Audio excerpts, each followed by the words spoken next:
All right, friends, it's time to give you loyal listeners a discount on protein powder. You may or may not know, but I launched my very first protein powder 2 years ago. It's a grass-fed beef isolate with only 3 ingredients: grass-fed beef, either organic cacao or organic vanilla, and organic monk fruit. Now, if you don't want any of the added flavor and sweeteners, you can also just get unflavored. And no matter what flavor you choose, you're getting over 23 grams of protein per scoop, which is going to keep you full and satisfied between meals. I love starting my day with a Fab4 smoothie and breaking my fast with that much protein. It makes a serious difference in my cravings and blood sugar balance the rest of the day, and I've seen it with my clients as well. Now, I never thought I'd own a product company, but when I got pregnant with Sebastian, I realized the majority of protein powders were chemically extracted or enzymatically extracted, and I wanted to use heat and water only. I wanted minimal ingredients because we don't need those emulsifiers, fillers, or added vitamins, minerals, and probiotics. All of those additions increase the chances that it's not going to work for your body, whether it be bloating, digestion issues.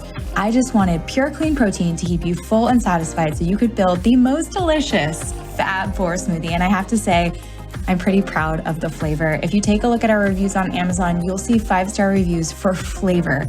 And that is key, because if you don't love your Fab4 smoothie and you don't love drinking your protein powder, you're not going to do it. It won't become a habit, and it's consistency that outpaces everything. So if you're here and you're listening and you want to give our protein powder a try, use the code podcast5 for $5 off your order. And let me know if you love it. My favorite ways to apply this protein powder is in my Fab4 smoothie, making freezer fudge, making chocolate milk, making hot chocolate, and throwing the unflavored into all my kids' baked goods. So let me know how you use it. Let me know if you love it, and share this podcast deal with your friends.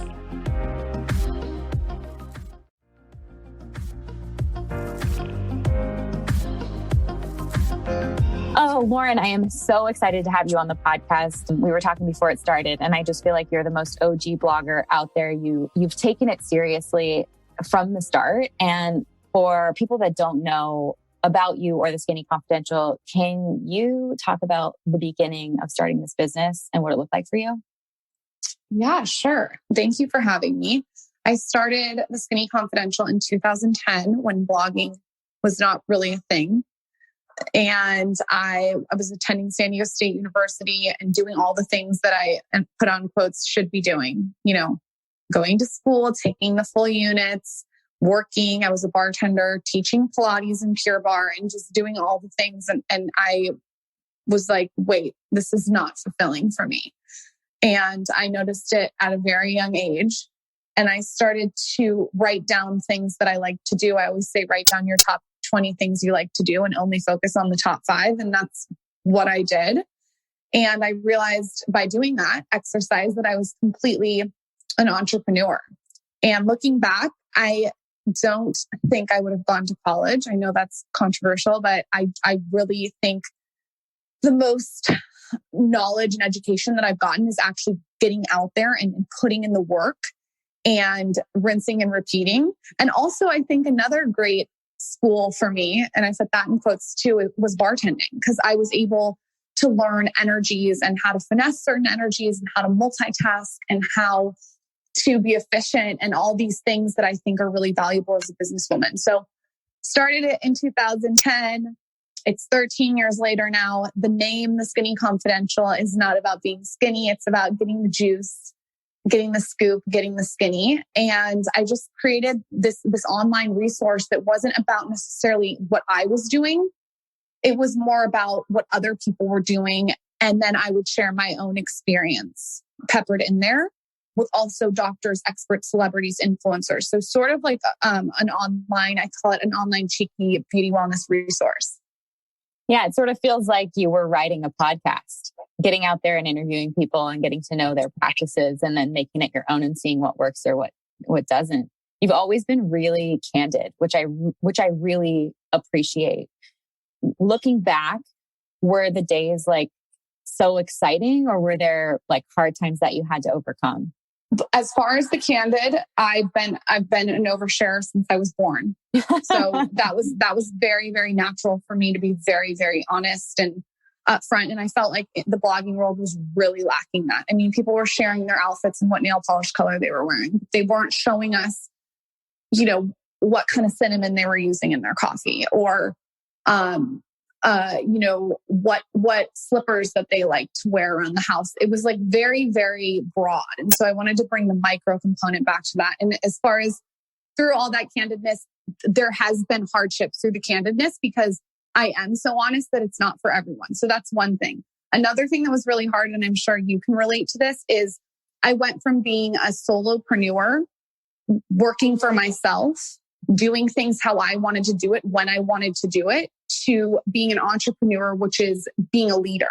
And that was really hard for me. I had no idea how to lead people.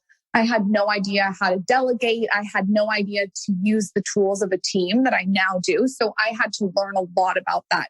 And how I did it was, and I know this is cliche to say, but Google and Audible and podcasts and reading. And those are the tools that really taught me how to get through the struggle I was having from transferring from solopreneur to an entrepreneur. And then also, I think as far as hardship, like for me, it's been hard because I'm a very creatively driven person. And with what I do, I've had to sort of put on a different hat, which is looking at bookkeeping and finances and QuickBooks and all these things that maybe you don't want to do, that you have to do to run a business. So I've had to definitely teach myself how to do things that I'm not natural at. But anyone can do it. That's the good news. Anyone out there can use all these tools. You just have to utilize them. When someone asks me a question like how to start a blog, there are so many resources online. You are wasting your energy asking me how to start a blog. If you even Google The Skinny Confidential, how to start a blog, there's posts on that. So I think it's about using the tools around you and your resources wisely and not wasting time and making excuses on how and why you shouldn't launch. I hope that answered your question. Absolutely did. I think what I hear the most out of your answer is just this confidence that you had in yourself and the drive that you had in yourself to go educate yourself. You know, someone like you, a self-starter, I mean, college, I think you would have done fine without going to college. I do believe that a lot of what we learn and how we grow as entrepreneurs and business owners is how we're willing to get out there and continue to educate ourselves and create schedules in our day so that we can be efficient, continue to learn, continue to grow. And that's like living proof, talking about getting on Audible, going to, in my case, it's like Dr. Google for you, Google, but getting in there and like learning how do you set your day up to be efficient and continue to learn so that you can be the best at blogging and putting content out? Yeah, definitely. My biggest commodity is my time. It's where I spend my money. I spend my money on my time. I spend my energy on figuring out if my time is being allocated in the right way. I don't say yes to anything I don't want to do. I used to say yes for 7 years. I used to say yes to everything. And I recommend when you're starting out, you say yes to everything. But there comes a time when what was serving you to get started isn't serving you anymore. And so I don't say yes to any interviews that I don't want to do anymore. I don't say yes to just requests that I don't want to do, gifting that doesn't make sense. I don't say yes anymore. So that's one thing. And then I hired someone to become a practitioner of my calendar. So her sole focus is making sure that everything in my calendar makes sense. And that sounds like an easy job, but when you are such a psycho about time like I am, it's not. So she'll add driving time. She'll add shower time. She'll add what needs to be posted that day, the content that we're doing. All my calls are batched on Wednesdays. All my interviews are on Wednesdays. So I know Wednesday that I'm talking. I find it very, very distracting to be creating something on Tuesday and then have to go into a conference call and then get back to creating. I feel like it interrupts the workflow. So I'm very crazy about batching. Like if I do a shoot, it'll all be on a Friday. If I decide to do podcasts at Dear Media, it will be, batched on Tuesdays and Thursdays. Mondays I keep open because Mondays are already a hectic day and you're constantly on the defense mode on Mondays. So I know that. So I keep my Mondays pretty open. I have time to read in my calendar, to create. I have time to, do a vision board once a month. Like I really am really crazy about where I spend my time. And I think as a mom now, and you probably know this, Kelly, like even having time with your children in the calendar so you can make sure that you're doing and managing all the things that you want. I also don't give myself too much time to get something done. Like I'll use a time cube or put an alarm on my phone so I can just get stuff done. And then the last thing is there's this book called Atomic Habits. And basically it teaches you how to create habits. And so I've used that book to be able to pick up habits that I want. And what that book says is that you want to attach habits to something. So for instance, if you take a shower every single day, which most of us do, maybe you associate brushing your teeth in the shower with taking a shower. So that's a habit. So what I've done is I've said, okay, I take a shower every morning. I am going to do Wim Hof breathwork for 10 minutes before my shower every single morning. And then when I get in the shower, I'm going to take a freezing 2 to 3 minute cold shower. And what that's done is it's attached the shower to a habit, which is Wim Hof. And then Wim Hof has attached to the habit of a freezing cold shower. So that's what I've learned the most effective way to create a habit. And those small little tiny habits, 10 minutes here, 3 minutes here, add up and they make a difference over time. And, you probably know this better than anyone when it comes to food. Like the habits that your brain is creating, if you make coffee every morning and okay, every morning when I have coffee, I'm going to put my mushroom powder in my coffee to get the extra benefits. It's going to make it that much easier. You're going to associate the coffee with the habit. So those are just some micro tips that I try to practice. No, I love everything James Clear. I think when I read his book, I was like, these are the simple things that I tell clients to do that make it effective and consistent over the long run. So you're preaching to the choir about habit stacking and putting associations with habits, because I think that definitely makes a difference. You're so good with your smoothie because you say, you get the 4 ingredients in the smoothie. So now when any of your clients make the smoothie, they're associating those 4 things with the smoothie. I mean, you literally, I'm not surprised that you're a fan of his work because you literally do exactly what he says, which is so smart in my opinion. Well, I think it's, for me especially, and I do relate to it with you being a new mom and really feeling pulled by your child because it's, there's a little bit of guilt with like putting some time in with work and you have to have that schedule. I think when you have the schedule and you have the separation of like, I'm not in my email. I'm not on Instagram. I'm literally, you're with Zaza. I'm with Bash. I'm with Tosh. I'm hanging out with the boys and I think the guilt goes away when you can really separate and segregate your time so that you're 100% where you need to be. So let's talk about that transition for you to motherhood and how your days have changed and how you're scheduling. So first of all, I love your boys' names. They're so cool. Oh, same right there. Zaza's amazing. Oh the name Bash, I'm not going to copy you, but I would copy you if I didn't know you. It's amazing. So cute. Both their names. So I'm going to say something that I don't think is talked about enough. Mom guilt. No. I don't care what anyone says. You can't help it. You just feel, it's like we're ingrained to feel guilty. And then on top of that, another layer is when you're so obsessed and in love with your business and you're also in a relationship, it's like you never feel like you're doing enough. So I'm always like, for me, like I sometimes can run guilty. So when it comes to being a mom, like that's another thing that I try to do with my calendar. Is this worth being away from the baby? And I try to look at every single thing like that. And what really helps is batching your days, like I talked about before. So just having calls on one day, just having interviews on one day. And then making sure that you have space in your calendar to stop what you're doing and give your full-blown attention. Also, I will also say that sometimes I am around Zaza and I am on my phone because I'm working. Yeah. And that's been really hard too, because she's grabbing at the phone now. She's 1 year old. She wants the phone. She sees me on it. And it's sometimes I just have to say, this is mom's work. Mom's doing her work, to let her know that I'm not ignoring her. I'm working. But still, I don't really have the answer. It's very, very hard. As far as planning my days, I wake up with her at 7, and from 7 to 9, I'm with her. And that's watching the show she wants to watch, playing, listening to music, reading a book, whatever it is. I try to be very focused. But then at 9 o'clock, it's like, I got to get my workout in. It's very important to me. I want to do the breath and the shower, which is so great because it's 15 minutes, that whole process.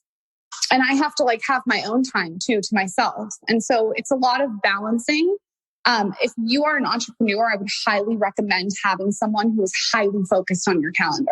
Your workouts should be in one color, like mine are in yellow. My deadlines are in red. Any beauty appointments I have are in pink. And I've found that even beauty appointments, like I can take that as a moment to passively multitask and do self-care. So an example is I got an hour of facial massage yesterday, but I was able to return an hour of emails. So not only do I feel okay about being away from the baby because I'm working, but I'm also getting some self-care in. It makes it a little less mom guilty. Yeah.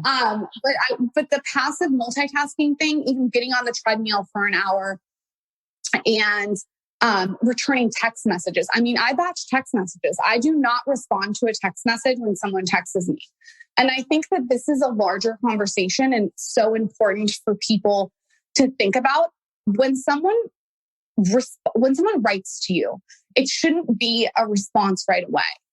You're busy. You're doing what you're doing. You're building what you're building. To just sit down and respond when everyone wants a response is so unproductive, in my opinion. And I wouldn't expect anyone to do it for me. If someone text messaged me, I wouldn't expect to text back right away. So I think that there's also this conversation about the society that we're in, that everyone wants a response right away. And I think we need to really think about that, because I don't think that's good for people's mental health. If you get 20 texts from your family in one day and it's all throughout the day and you're sitting there responding, you're taking away productive energy where you could be working on something. So I batch my text messages. I mean, I'll respond to text messages Tuesdays and Thursdays. And like, I'll tell people that I'm not just sitting on my phone in response mode. Another thing I do in the morning is I don't check my phone for 2 hours. I do not want to be reactive to other people. I want to be proactive, and I want to wake up like without having to respond to all these people. So that's another tip, is like putting the phone away when you wake up. I love that. I think that, people talk about that a lot. And I think the counterpoint to that is that anxiety and stress, like what is happening on my phone? How do you combat that? Is it just practice over time, or what do you think it is? What's your secret? There's so many things I do to practice self-awareness when it comes to my phone. First of all, I follow thousands of people, which is very helpful because then I'm not scrolling through the feed. I think following so many people has made it so it's too overwhelming to even look at the scroll thing where you look at everyone's pictures. If I want to see someone, I have to seek them out. Another thing is I don't watch anyone's Instagram stories besides like 3 people. And the 3 people that I watch are someone that makes me laugh, someone that maybe gives me some kind of education, and someone that inspires me. I don't watch anyone else's Instagram story. It's not because I don't want to be supportive. It's just because I feel like if you're watching some like 20 different people's Instagram story every single day, that's 20 minutes a day. Over a year, that adds up. Over 3 years, that adds up. And that's time that I could be spending with my daughter or on my business or with my husband. So the Instagram story, I don't even touch. I deleted the Facebook app from my phone. My team helps me handle that. I tell them the content to post, so that's not even there. And I'm also very cognitive about the content I consume. So if I pick up my phone and I start reaching for the Instagram app, I'll just switch it to the book app. So I think really being cognitive and self-aware of what kind of content you're consuming, because over time, it really does add up. Absolutely. I see that. Whether it's like, I see it with clients, whether it's comparison to other people that they're following that may be motivational for them or inspo, but at a time when they're feeling like maybe a little depressed or sad about something that they're going through, it can be really destructive, I feel like. And also what you're talking about, time suck. I love that you're not watching stories. I know they can be an absolute drain of time and energy, and you're not putting something out there. So what I think you do really well for not, I guess, spending as much time on Instagram as everyone thinks you do, is that you put a lot of really good content out.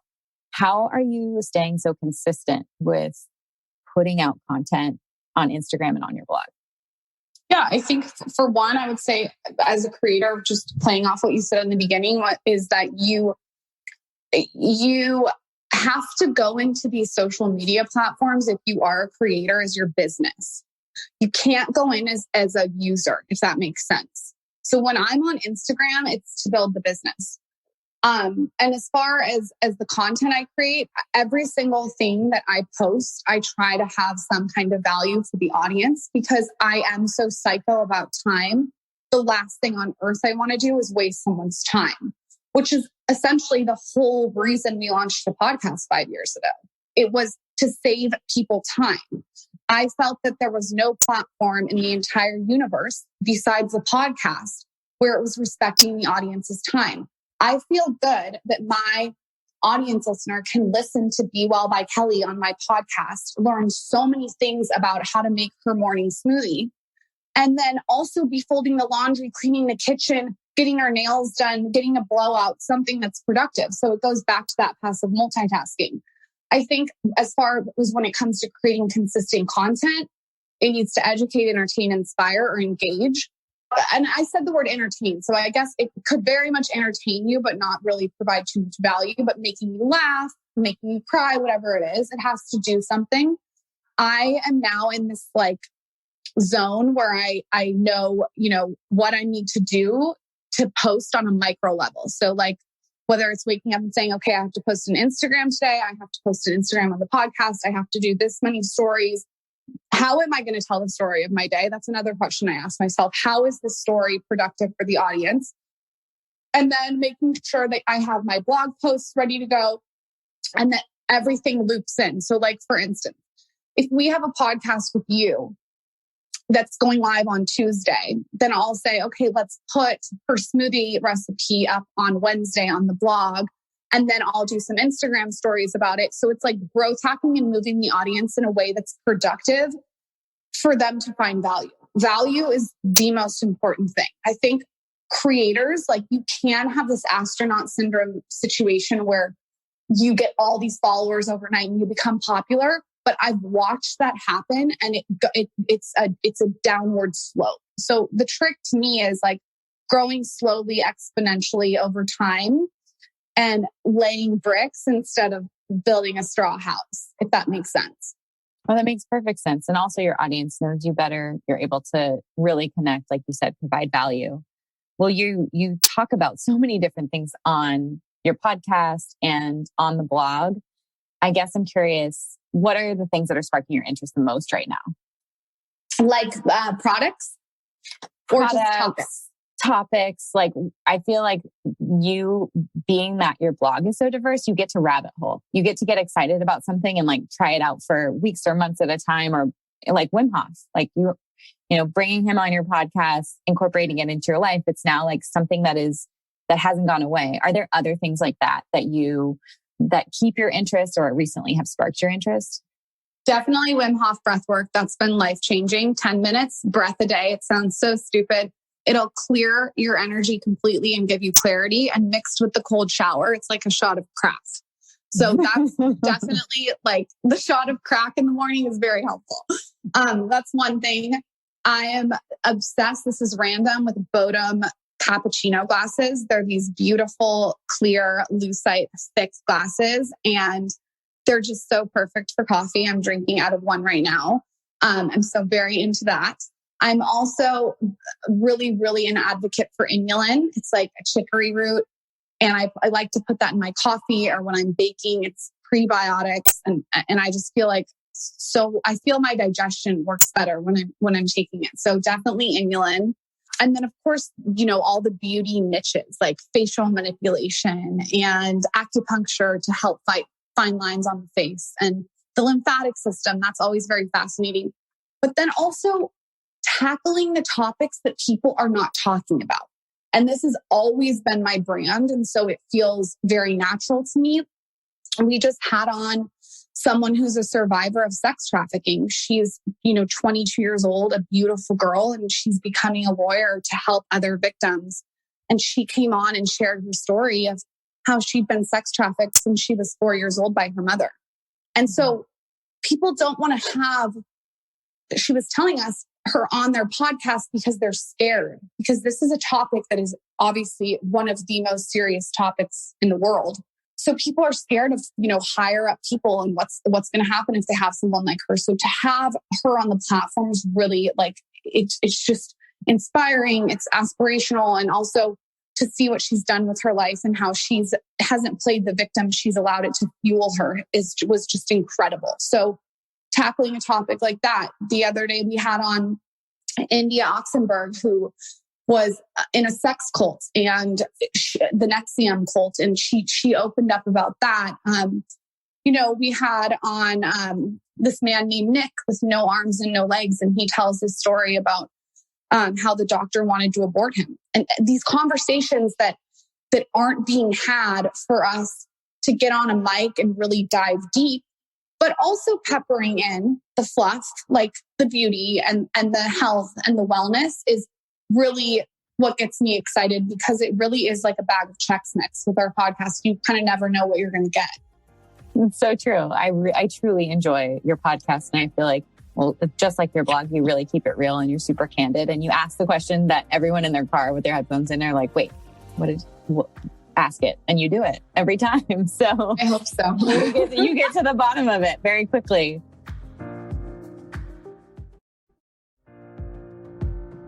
It is one thing to tackle these like really intense, I guess, topics. What can happen is like backlash, and people get upset and they're angry, and there's cancel culture and there's all this like negativity online. How are you keeping it positive? I've just said, I am who I am. I'm not going to change for other people. I wouldn't want you to change for other people. And I'm also, when I go out with friends, if I agree with everything all my friends say, I'm in the wrong room. So our podcast, you're not going to agree with everything on it. That's not why we're doing it. We're not trying to make anyone agree with everything. We're allowing the audience to make their own judgments. I don't want to tell people how to live. I want to share my experience, take what you like, leave what you don't. And I think I've just really been very blunt about that from the beginning. So people, as far as like backlash, they're not in my DMs, like saying negative things all the time. I think they know that I'm like, sort of like, I sometimes say it's like, I'm like a little bit of a girl version of Howard Stern. Like Howard Stern's going to say what he wants. And so am I. And if that offends you, don't come to my platform to begin with. It's not the right one for you. If you're open to hearing other people's stories and experiences and you're able to leave what you don't like and not be offended by it, then this is the platform for you. If you're easily offended, this is definitely not the platform for you. If all your friends and you have the same exact opinions, this is not the platform for you. And if you're here to judge, it's not the platform for you. So I think that, again, this comes into choosing content that works for you. I am not for everyone. The platform is not for everyone. I understand that and I'm okay with it. I think cancel culture, I think that if it's not a horrible offense, there has to be some kind of redemption. And it's actually, I think, pretty inspiring to watch the redemption happen. Like Stassi Schroeder, like I would have loved for her to stay on Vanderpump Rules and saw how it played out on how she bettered herself. Instead of just Xing her from the conversation and like canceling her off Vanderpump Rules, we weren't able to see her grow and bloom and flourish. And I think that would have been really inspiring to watch. And also at the same, also like on cancel culture, who's actually canceling who? Who is the cancelers?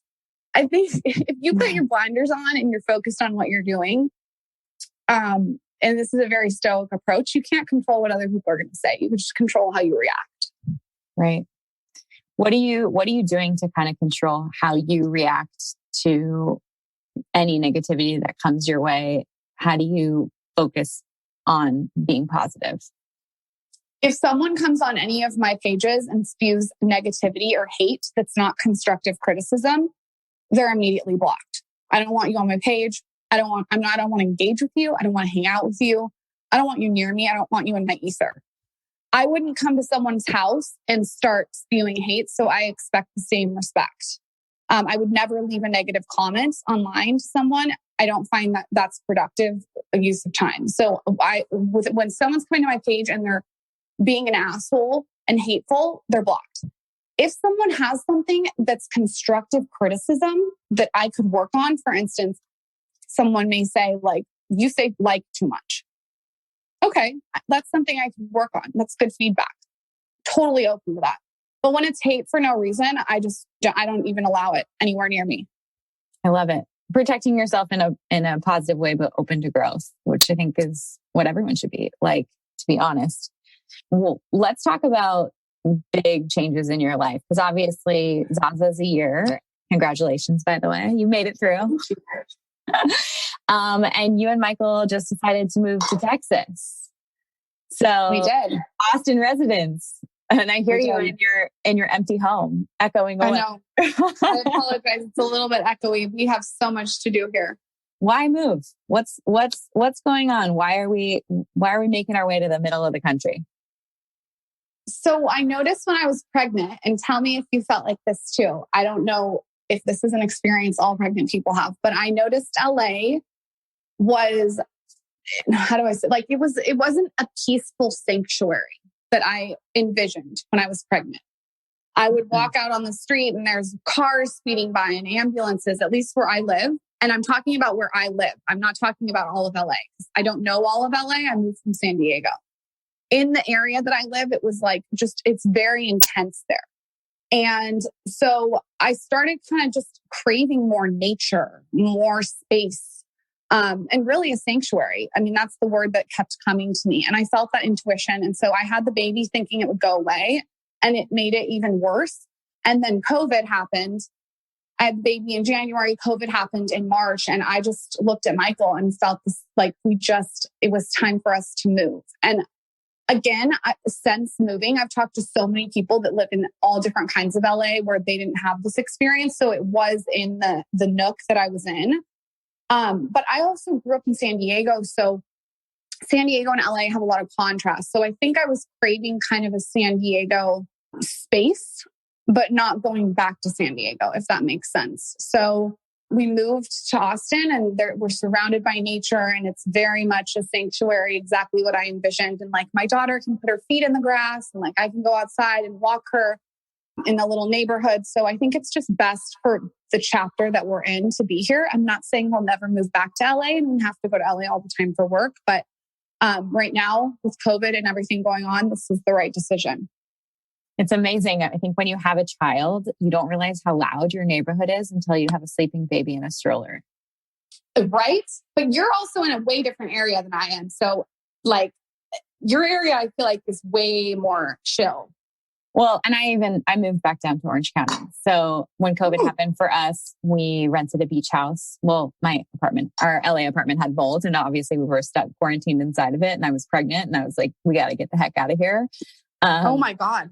So we moved and just rented a beach house, like South Laguna, North Dana Point area for the summer. And then my husband's family had some health issues. So we're still down here, but it's so much more relaxing. And I think what COVID has taught a lot of us is that you can do so much more virtually than we even thought was possible. And when there aren't a bunch of events that are requiring you to be pulled in every direction, and you really can focus on building your business, building your brand, supporting your clients, putting out quality, and like being with your family, like having nature around you to decompress is priceless. 100%. It sounds like you get exactly what I'm saying, because you guys went to OC, and it sounds like you guys also have space with, you guys got the beach. Like it's so true. It's like before COVID, we're all in this hamster wheel trying to fit as much in as we possibly can. And then COVID happens and you're like, wait, what really matters?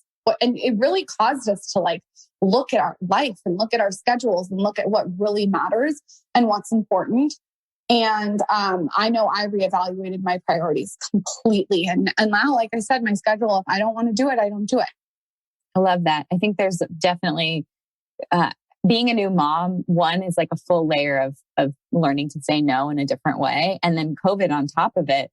I mean, people are way more relaxed about setting a schedule, rescheduling, deciding, graciously like taking a no. It's really nice for, I think, for people's mental health And definitely, I'm sure with someone like a calendar, multicolored calendar like yours, it's probably been really relaxing.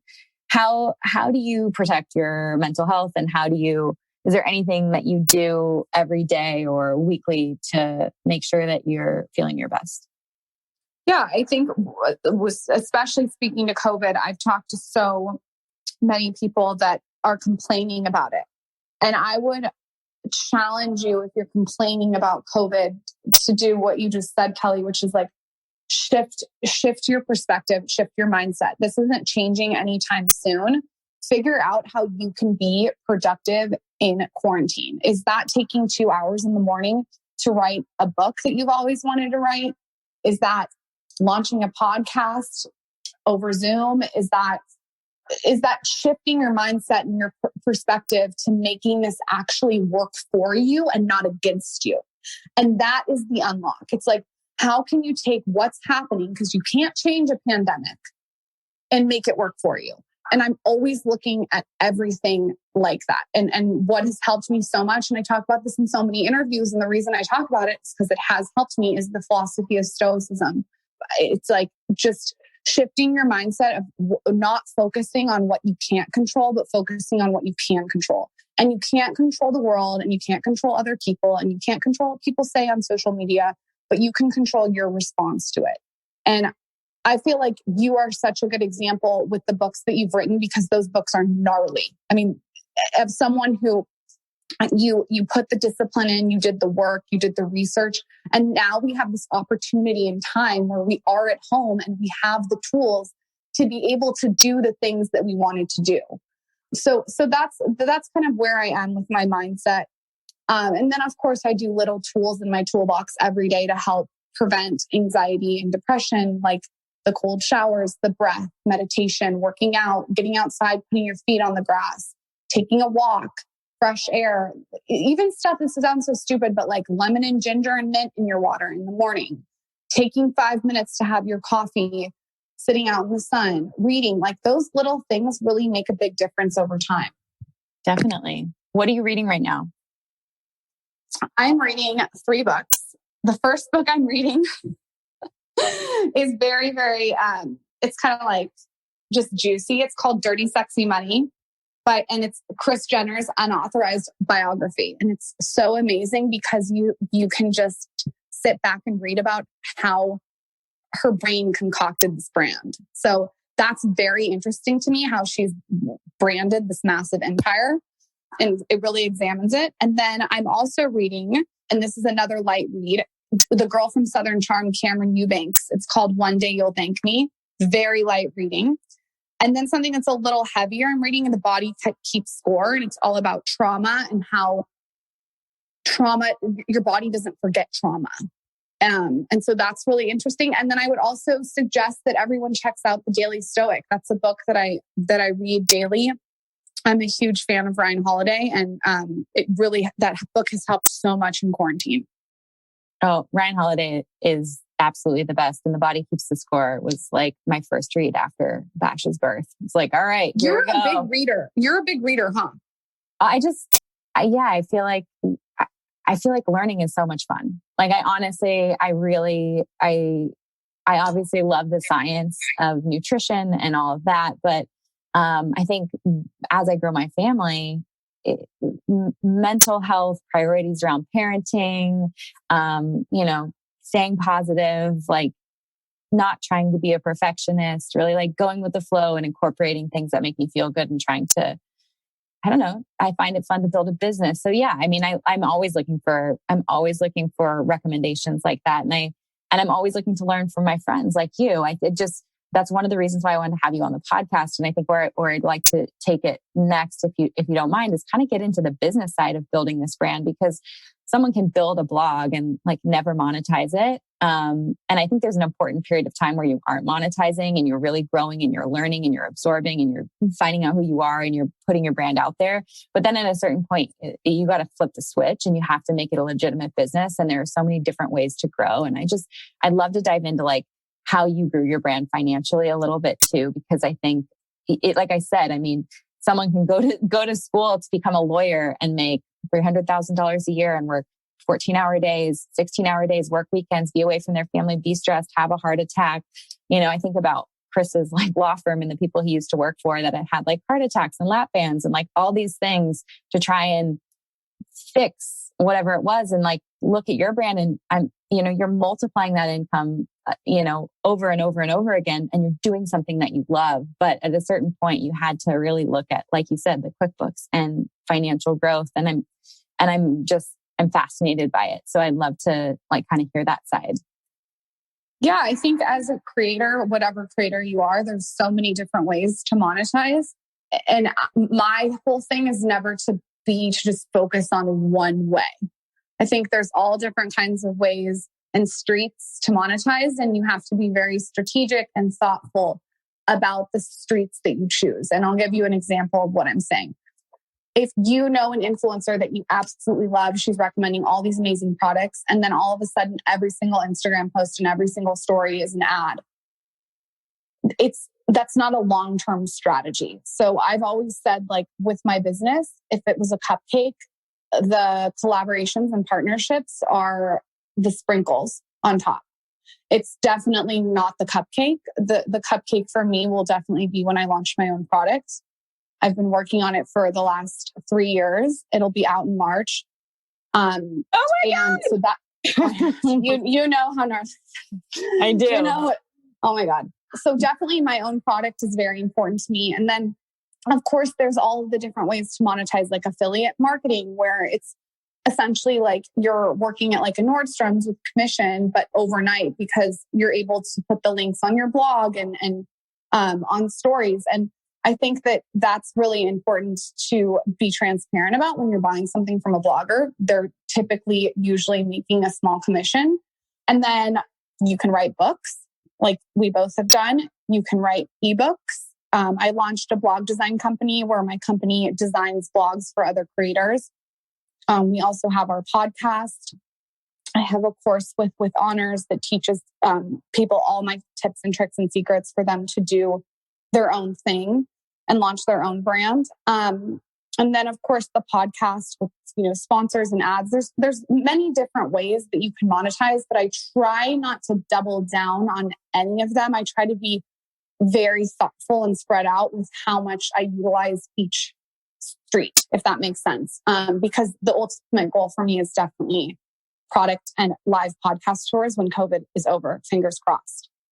I love that. That'll be so fun for your audience to be in touch with you personally. And I think there's a certain point in anyone's career where they're talking about other people's products and they've been in it and they've almost had the education, and whether it's beauty or protein powder or whatever it is that you've been talking about or obsessing about, to know what is the best in your opinion and to come out with it, which is super cool. And I love that you're letting people know that it's taken 3 years. Like, I think the good stuff isn't licensed. It isn't where you come in and someone just like does a line of beauty products for you. It's like you or protein powder or, whatever it is that I'm excited to find out what you're actually doing. But whatever it is that you're coming out with, when you actually do the hard work, it always pays off in the end, because especially if you love it and you're obsessed with it, you've done the work to know what's best.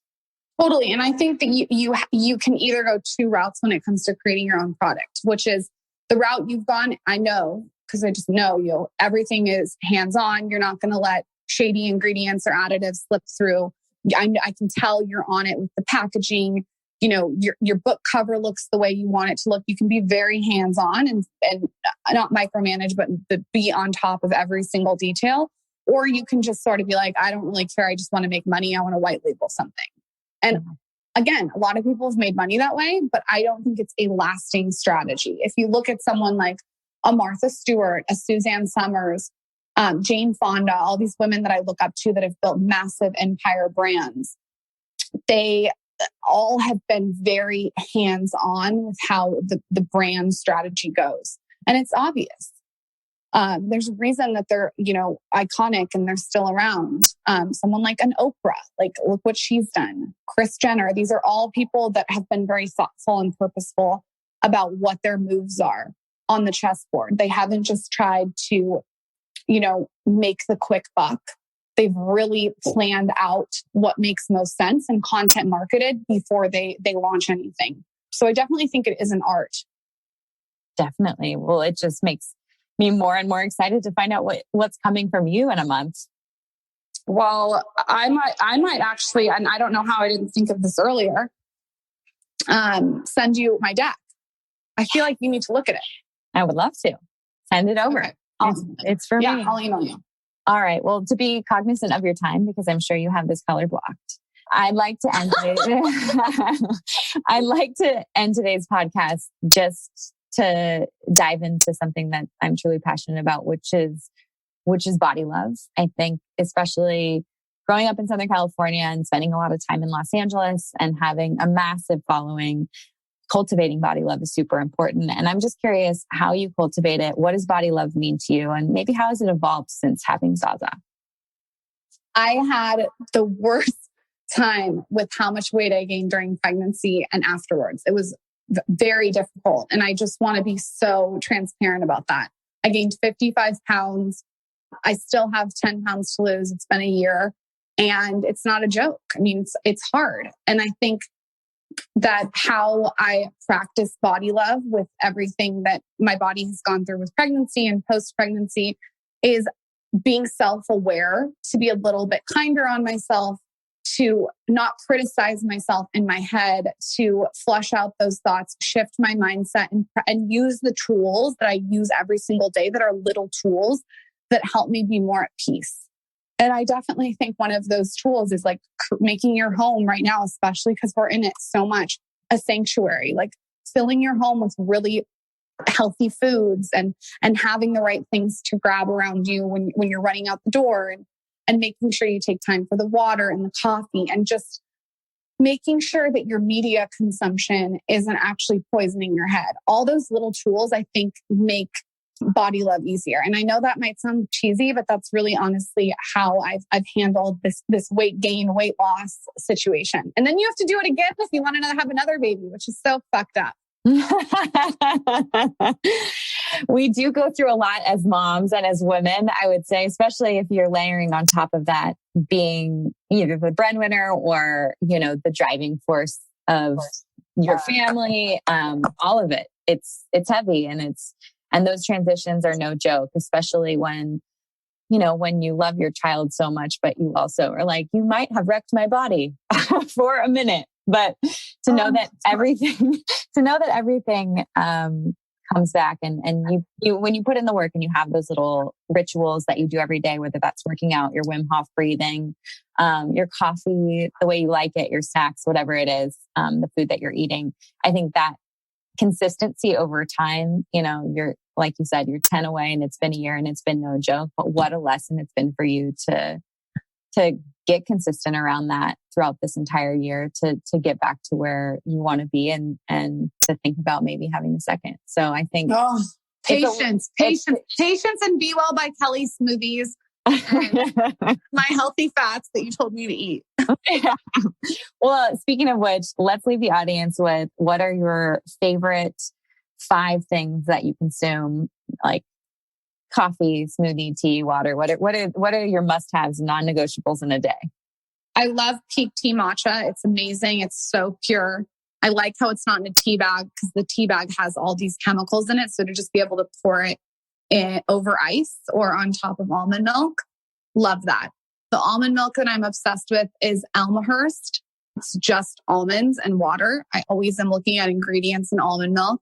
So that's at number 2. Number 3 is Tolerant lentil pasta. It's one ingredient full of protein.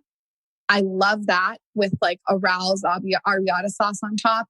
Tons of lemon. That's the pasta we give Sebastian, the lentil one. So I'm eating kids' pasta.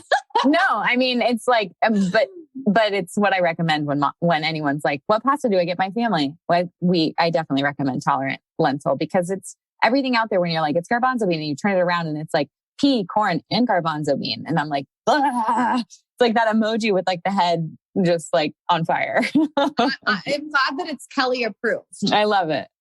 And peak. all those everything you've mentioned so far, I'm a huge fan of. So there's 3. Give us 2 more. Okay. Arugula, tons of arugula. I use arugula to stuff the shit out of my food. So last night I went and I had pizza and I ordered a side of arugula with lemon on top and I put tons of arugula on top of the pizza. If I'm eating pasta, I'll stuff arugula in there. I feel like it's such a nice piece of lettuce to go with anything. You can really mix it in with anything and get extra greens.